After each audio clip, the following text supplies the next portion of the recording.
plays back the music. So thank you all for coming today. I'm going to introduce our amazing MC, Crypto Wendy-O. Well, I got out of that super cool car, and of course I bumped my head, because why not? I'm very clumsy. But anyways, I'm so excited. Today is day 2 of Cypherpunk. And again, I'm in a room with a bunch of people that are way smarter than I am. It's always good to be the dumbest person in the room at times. I'm excited for today. Are you guys excited? And tonight is the night to party, okay? So I hope y'all are gonna go out tonight. They've got an amazing dinner lined up, and then there's that bit of an after party. It'll be fun, but we're gonna go ahead and get straight into it. This is a brand new term. POUW, proof of useful work, the future of GPU compute.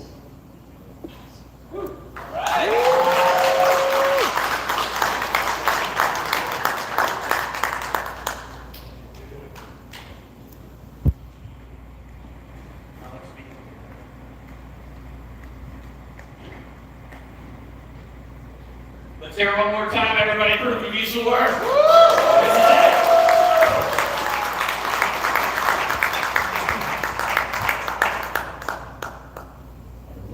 We are live. That's your sentence. Are we live? We are live. Good morning, everybody. Morning. So today we're going to talk about proof of stake. Oh, wait. No, we're not. No, we're not. Proof of useful work. Dan came up to me earlier and said, don't F it up. We've been working on this for a few years. 6. Sorry. It's all right. So no pressure, right?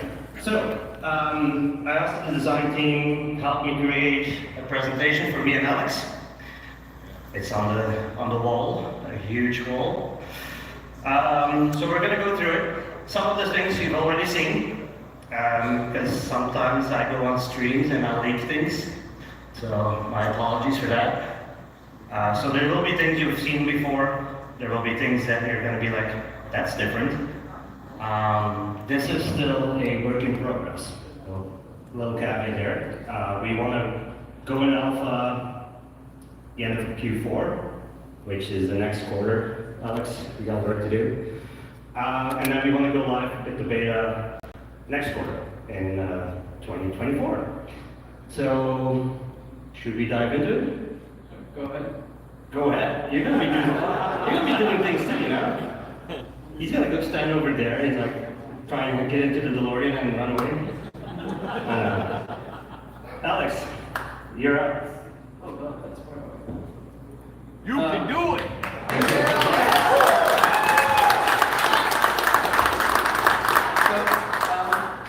My background is academics. I've been doing research for almost 5 years in University of Applied Science in Geneva. And I noticed that myself as well, while doing my master's thesis back then, invested a lot into GPUs just for machine learning and AI. Unfortunately, millions are spent each time because basically that's To give you an idea, 2 years ago he came to us. We had a meeting, me and Dan and Alex. And he's like, we got these big machines. And I know that from my own background as well. As an IT administrator, everything we do, boom, we're overcompensating. And that happens with everybody. And that's a secure thing. We want to feel secure, and that's how everybody's doing it. And we're going to try and help those folks out by actually using that compute power now. So this is our vision. Go for it. Sure. So as I mentioned earlier, unlocking idle power. So most of the times our workflow is never static. It's mostly dynamic. When we buy infrastructure or we buy hardware, it's a static measure that you can't surpass that. What I mean by static is also that you cannot add more to it. It's, if you want to add more, you got to buy another unit. That unit is also static as well. You're just adding to it. A more dynamic workflow would be the better approach, but it's hard to realize with the current knowledge. So basically what we want to put into place is some place where we can share GPU. Share GPU when we're not using it, we share it to others, and when we need more, we basically use what we stored into what we share to others, as in basically FLUX. and use that compute that we stored over time and use it all at once onto multiple GPUs. That way we can also... So if you're not doing anything useful, you'll be still doing useful stuff for your coin that you're supporting. Don't forget, proof of work is still important as well. It is not a waste of electricity, it drives an economy, it's important. Never forget that. Even though we introduce a new term, proof of work itself is still very important as well. But you don't have to be mining FLUX, right? Let's be very clear. You can mine any coin out there that you like, even the ones that I don't like.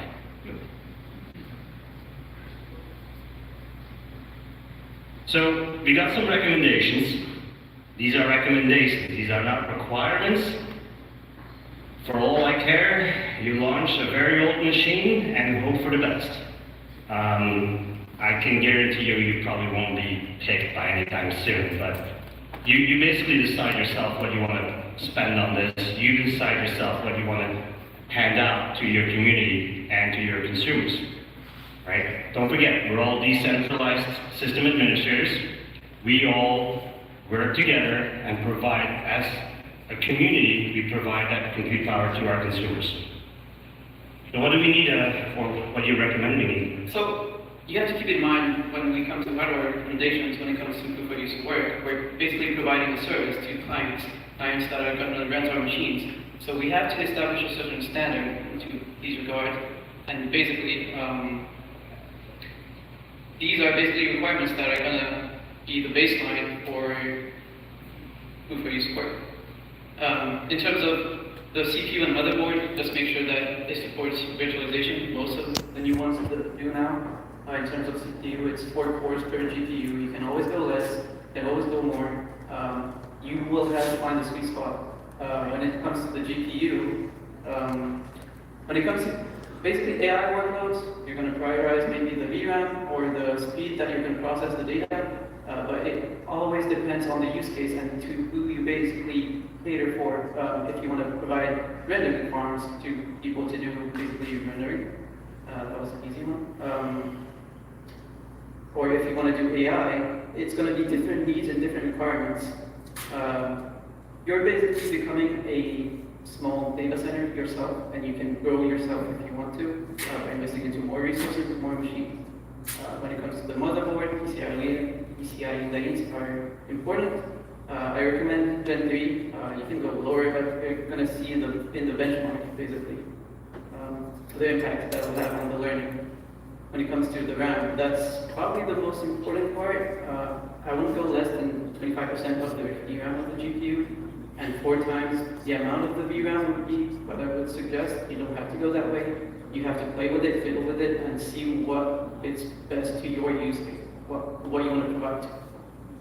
So the reason we have these recommendations, and this is a little bit of an education piece, was for me as well.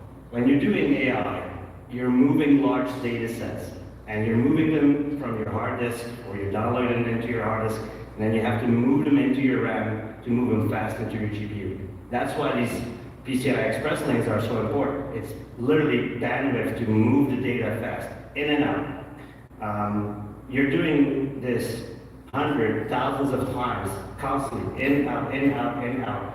And the slower your PCI lanes are, you're holding back everything else. So think about it as a big traffic jam.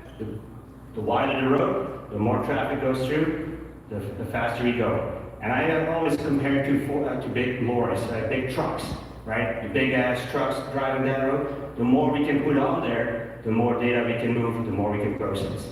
That's the important piece of it. And we've seen this slide a few times already. I don't think this is anything new, but I think it's a good reminder for everybody out there.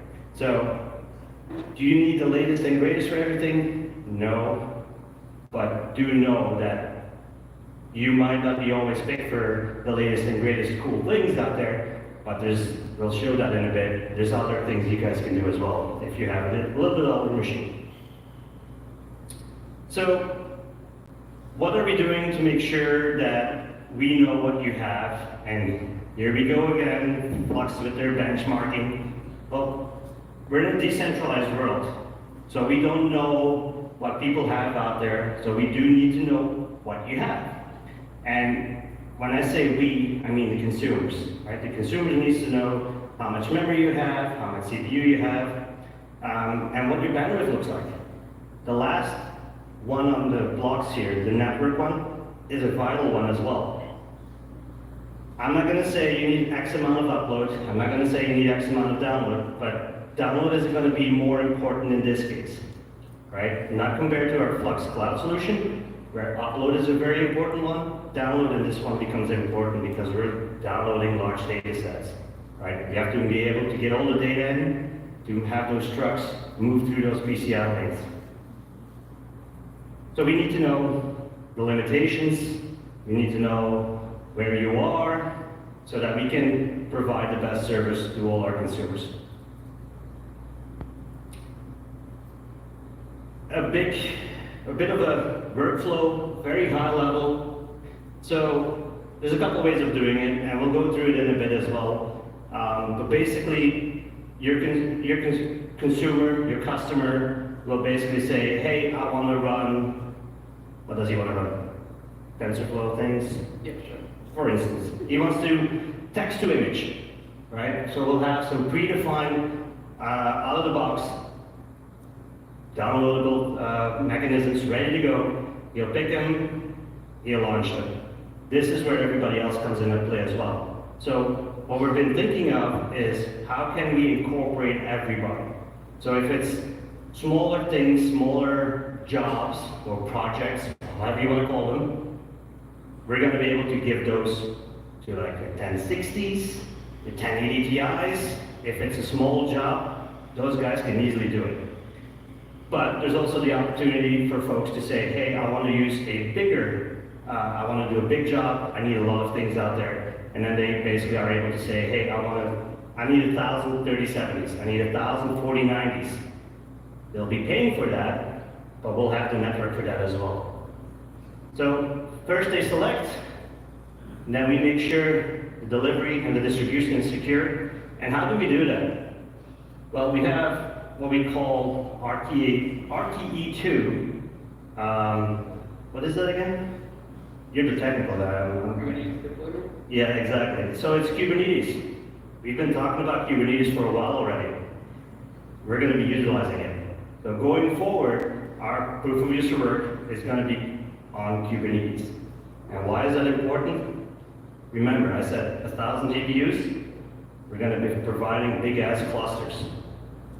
Clusters that allow you to render, clusters that allow you to do AI work, and the folks that will be using it, and this is the kicker, they won't know that it's on FLUX. They will not know the difference if it's FLUX, AWS, Google, Google Cloud, or Microsoft Azure. It'll look the same because we'll be utilizing software that everybody else uses in that space as well. Jupyter Notebook, for instance. So they'll be able to launch their AI work. They'll literally copy it from their Google Cloud where they're used to use it, and then paste it into their Jupyter Notebook, and off they go. They'll be running it on FLUX. Let's demo FluxCore. So FluxCore itself is the tool that will be installed on your machines. It'll be on Windows, it'll be on Linux. I'm sorry that it's a little messed up on the screen. I didn't know that. Sorry, guys. That's all right, we're all hungover anyway.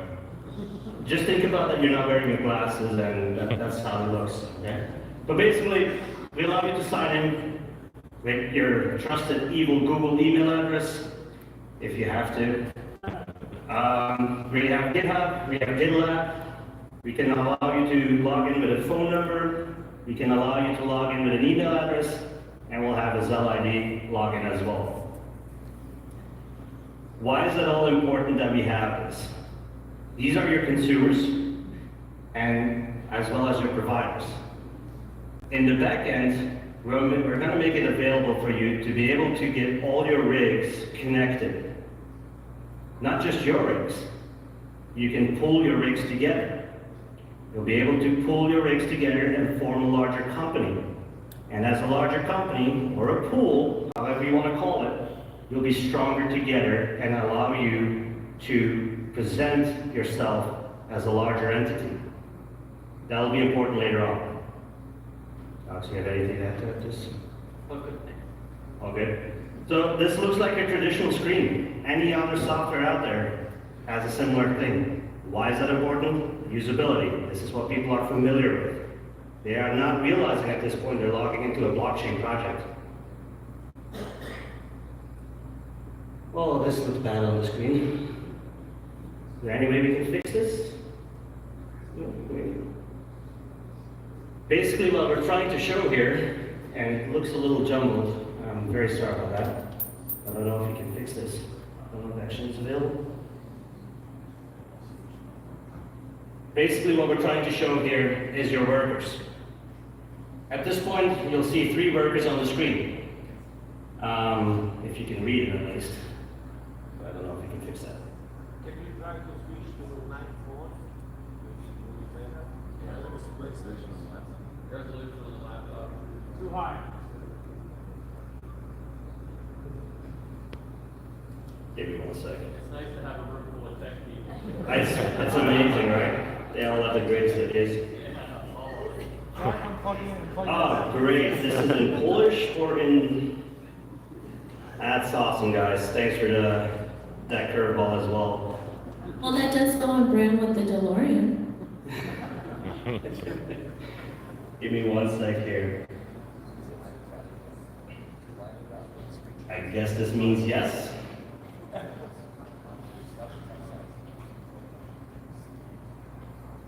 Is it in browser, maybe? Huh? Is it in browser? Yeah. Control plus. Give me 1 sec. My technical guy will fix it for me. Did you turn it off and on? Blow in the cartridge.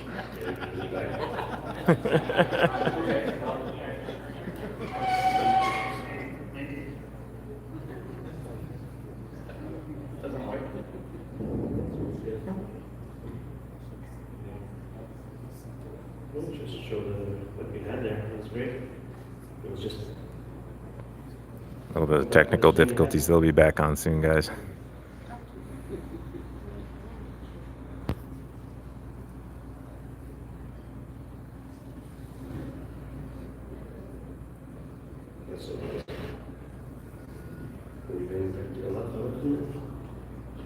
Hey, Mr. Tech Hustler, I see you down there.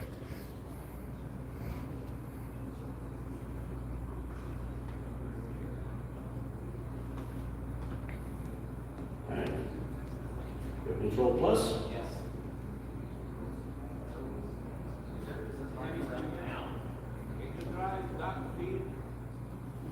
It looks really good on you guys. Oh, it's also looking here. Hey, Jason Gilbert. Having a little technical difficulties.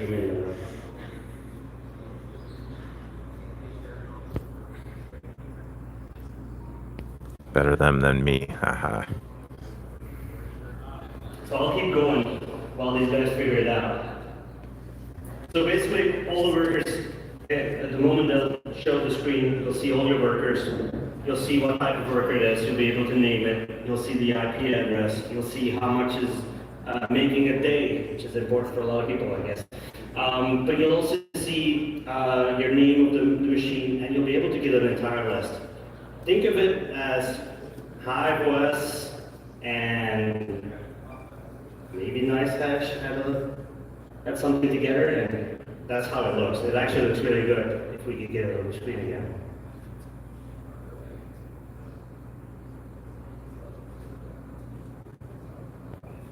Yeah, it is a nice room. I don't have a stand for my cell phone. I'm live and I'm shooting with my other camera, so it's a little shaky. Sorry, guys.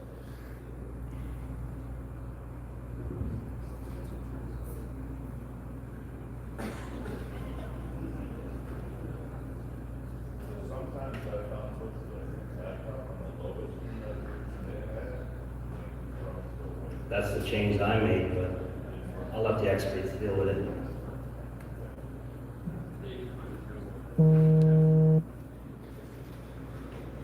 We'll share the PDF regardless for folks later on. I'll throw it on. Sound off if you're watching. Let me know you're here. You can look at it in high resolution.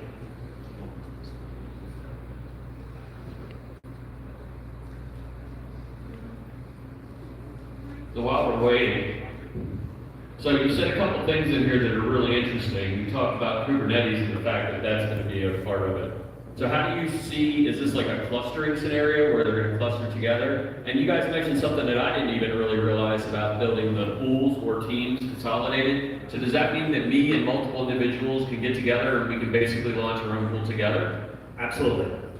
Okay, so that gives us some flexibility. So if anybody's familiar with running a pool or using a pool, you understand that basically everybody working together is going to be a higher yield. So I think what you'll see is a lot of mid-tier folks start to build these out, and you can actually see pools being formed doing this work.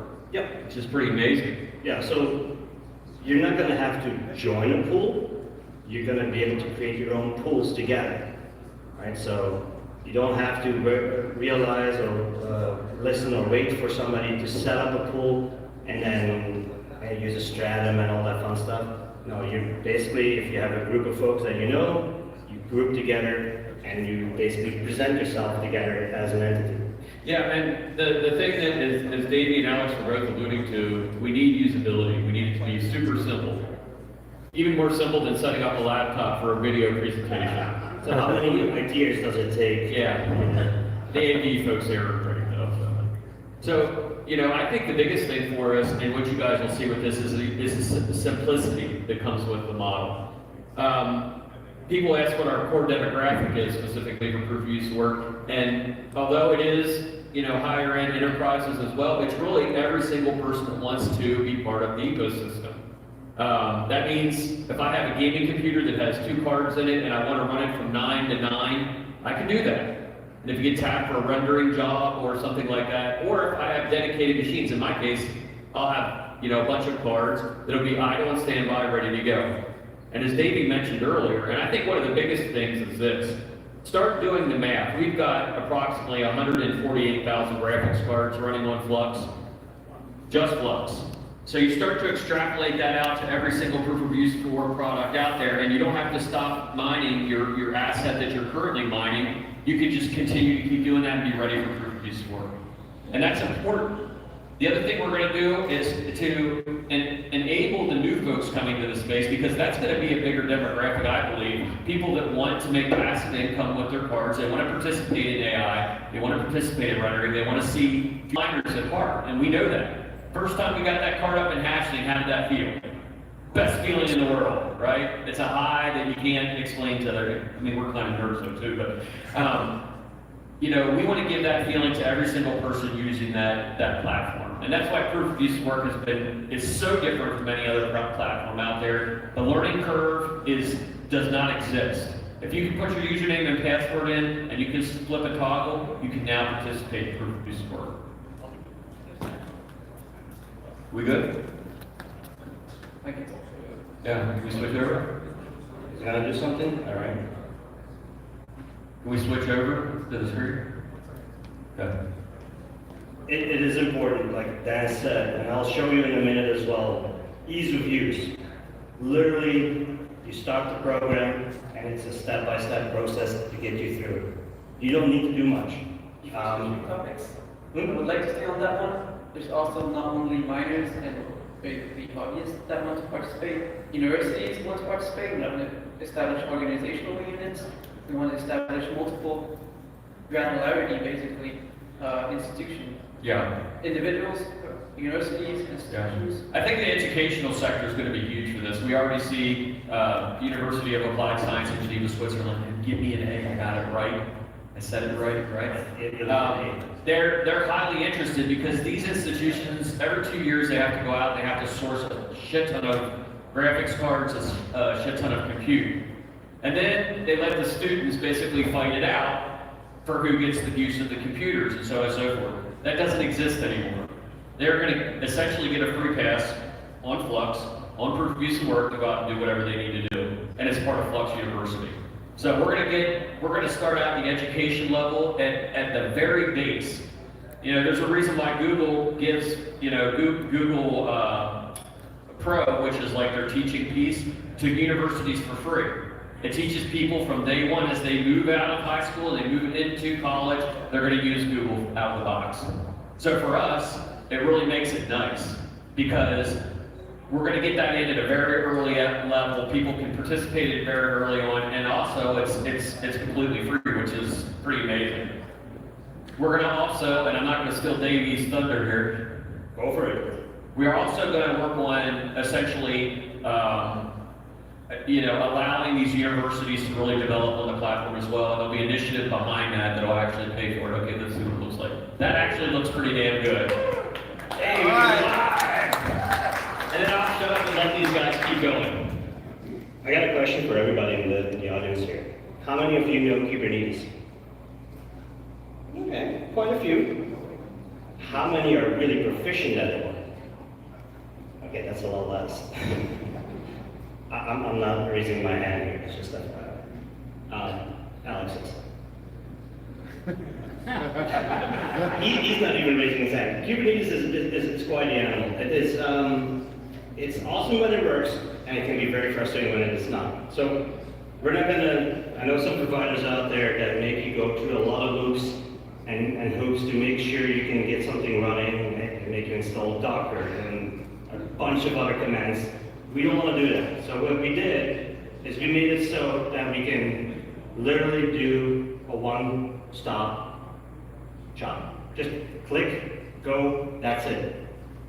We run all the commands for you in the back. We basically take care of hooking you up to the clusters. We basically make it happen that everything is in sync and you're good to go. You don't need to worry about anything. One of the things that I always dreaded was standing up nodes, right? It was command after command after command. And Flux, we've done a really good job at this point. It's just for Flux nodes, I think it's 2 commands you need to run. And I know Doofus somewhere is in here with his Ansible. I think it's only 1 command for him now. Is it 1 command, Doofus? Half a command. There you go. That's important to us. We hear you guys. And not everybody is text heavy, right? So if I'm a student, I don't want to go through all the motion of everything setting up. I just want to click, go, and play. Same for this. They click, they start it up, and they go through the motion. Can we get to the next slides? And back to where we were. Keep going. Look at that, all in high res.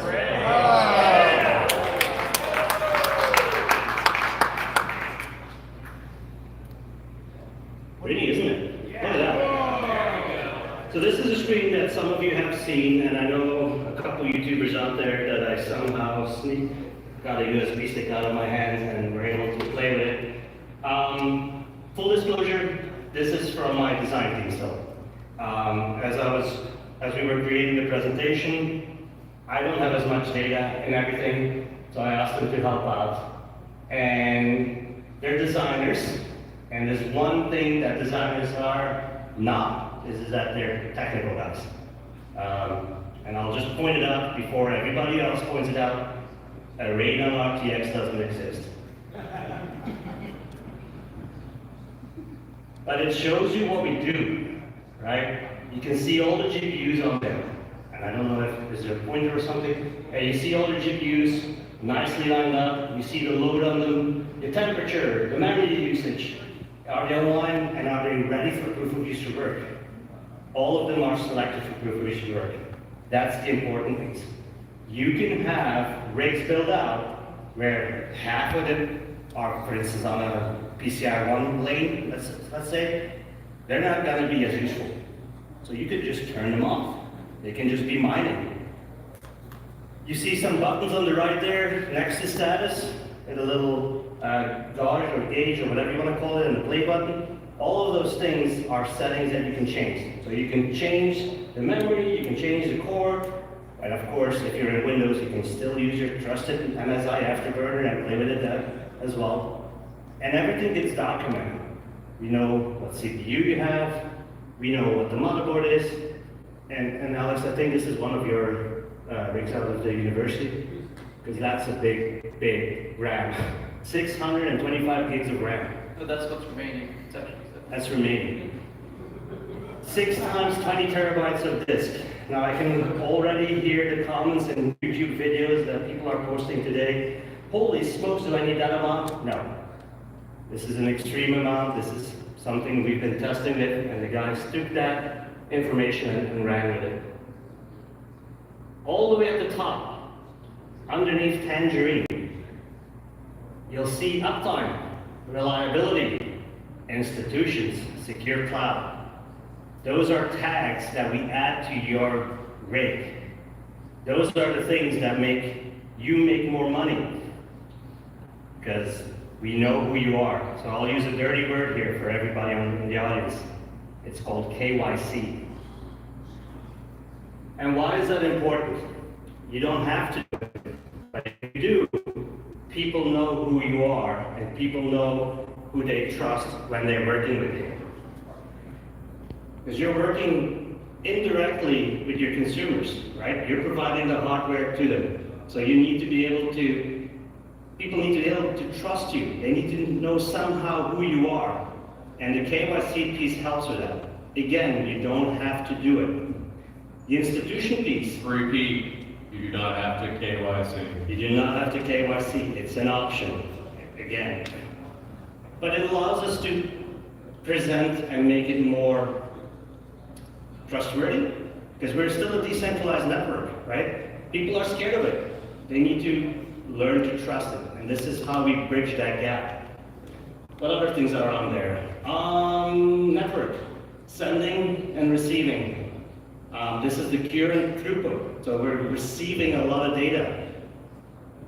And then, of course, you see all the usages. So you see GPUs are 4, the VRAM, the CPU temperature, the usage, etc., etc. On the left, you'll see the menu bar. You'll see workers.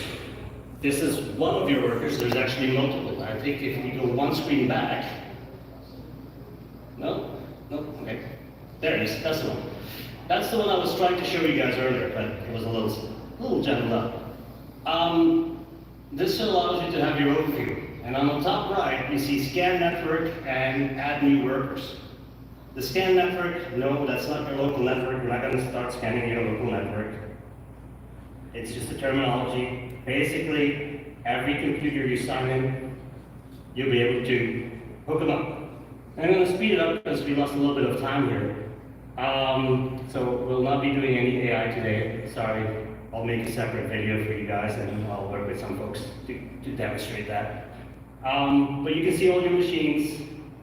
These are all linked to your accounts. On the left as well, Flux nodes. Yes, you'll be able to use your Flux nodes and build Flux nodes on proof of user work. And why is that important? These are big machines. You put a lot of work in them, you put a lot of investments in them, you built them up, you added memory, you added big CPUs. Why not use them for other things too? Serious comes to mind. Just FYI. Services and mining. There's of course rewards and other devices, but the mining one is important as well. That's the one that allows you to keep mining as you're not doing anything else. It allows you to mine your favorite coin, which is of course Flux, and then when you're selected to do useful work, or you apply for useful work, yeah, that's the thing. You can be applying for work as well, and I'll go quickly through that. Give me the next slide, please. The marketplace. This is new. I don't think anybody has seen this yet, but this is one of the things that we'll be revealing today. Our marketplace, our hub, our get-together place, whatever you want to call it. We haven't settled on the name yet, but this allows the consumers to start their projects. Big buttons, not too much on the screen, easy to read. You can see, for instance, that there's 12 machines working for this account already, or he has 12 machines running. I believe that's the case. They have 12 machines, right? Yeah. And it allows them to start a project. Can you go to the next slide? Quick launch and custom deployment. Quick launch allows you to do what I said earlier, you click on the button and it'll give you a wide variety of things you can run. TensorFlow, text to image, what else is there? We had a funny one yesterday with Dan. Oh, text to voice. Text to voice. Yeah, terrifying. That was scary. I didn't know you were into gardening. I'm not into gardening. How about that big reasons? Next slide, please. So this is the business hub. This is the reverse order of things. Everybody out there going from Vast AI and other projects out there, they make you choose your machines and you go from there. This is the other way around. I'm a project, I'm a university, or even me rendering in the middle. I want to be able to do something and I want to acquire GPUs. I don't want to go searching for which machine I need. I'll put out a request. Think of it as an RFP, right? Where you request service. I'm basically putting out the request saying, hey, I need X amount of machines and this is the deadline. By this time you need to sign up and then you decide if you really want to go forward, if you have enough signups or not. So this allows you as a provider to sign up for work. So you don't have to wait. As long as you meet their minimum requirements, and you can take a spot, and off you go.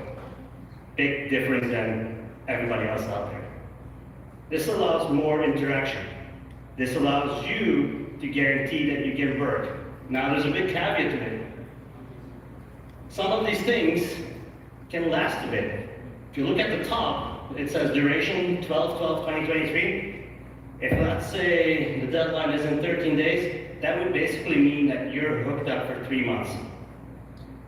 3 months of work guaranteed. And I'm getting pushed off the stage here. Oh, okay, good. So it allows you to do both ways. There's a lot of information on there, and I'll let you absorb it later on. I'm sure somebody's recording it as we go through this. But if you guys give me the next slide, because I know we're up for time. So your accounts, dirty fiat, MasterCards and Visas. So entities out there don't always use crypto. So this way, they can settle in $1 or in euros or in Swiss francs for Alex out there. They can use their credit cards and purchase things. On the back end, we'll settle for FLUX because you guys are paid in FLUX. So we're basically purchasing FLUX at market price and basically giving that back to everybody providing the hardware. Next slide. Alex, you want to take this one? Sure. So as I mentioned earlier, we invest in a lot of the resources. We can take an example of the car. We buy a car because we need a car, but most of the times we're not using it. It's in the parking lot. We have it because it's convenient. Same as our computers. But the thing is, it's hard to share it. What can we do to maximize the investment made in? It's basically by either doing carpooling or renting your car to someone else. The carpooling is not the greatest solution because your car is basically given out to someone else, which you don't really want to. But with computers, just rent the space on it. It stays in your room or wherever you have it. Basically, we're using existing resources instead of going out and buying more. As for universities, instead of going out and buying more basically machines, we tap into the network, existing resources. We share it out to the people and we gain back from it. And then when we want to use more, we tap into the pool, basically. So it kind of contributes to a more sustainable industry as well because we limit consumption and basically overproduction by getting basically overhead in terms of... Basically the unused compute, Yes. we're using it up. That's We actually call it run till death.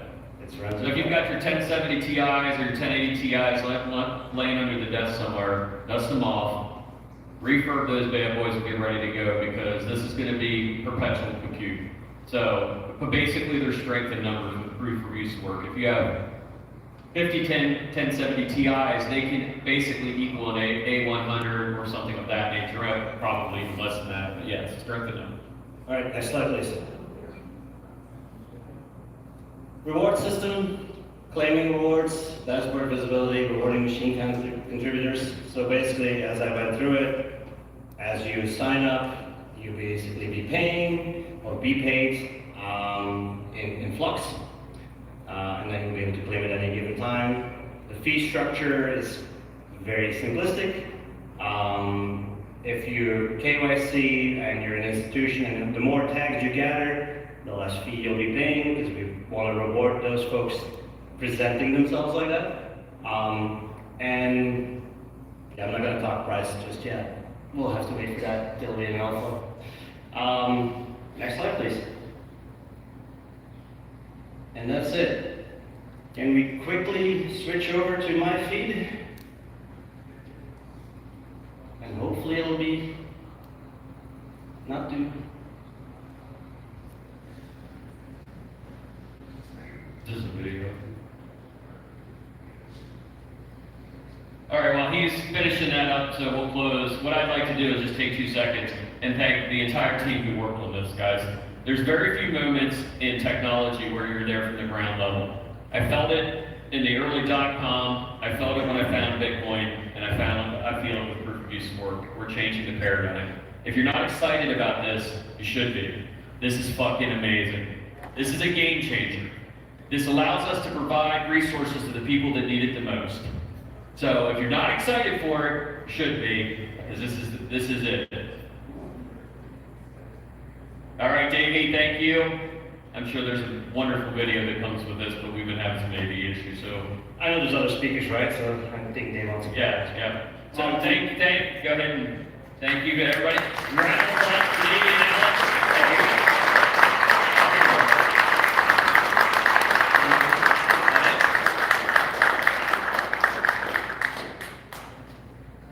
Nothing? Okay, it's not coming through. Okay, well, Well, set up. it's like okay, guys, because we are running behind, we're going to bring the next speaker on right now. Wendy is somewhere here, and I'll let her handle it. Thank you.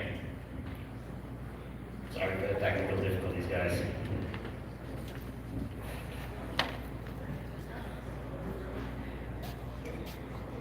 It's almost lunchtime and I'm excited.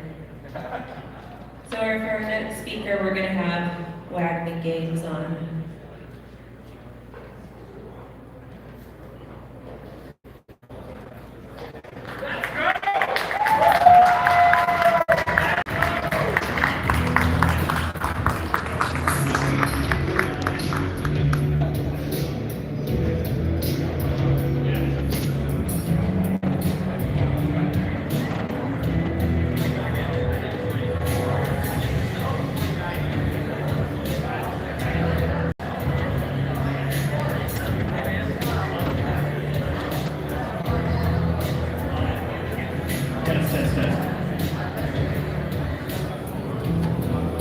All right, guys, I'm going to cut the stream. Hopefully the video is a little shaky. Sorry about that, but hopefully it helped you out. So I'll probably do some live stuff as the day goes on, so stay tuned.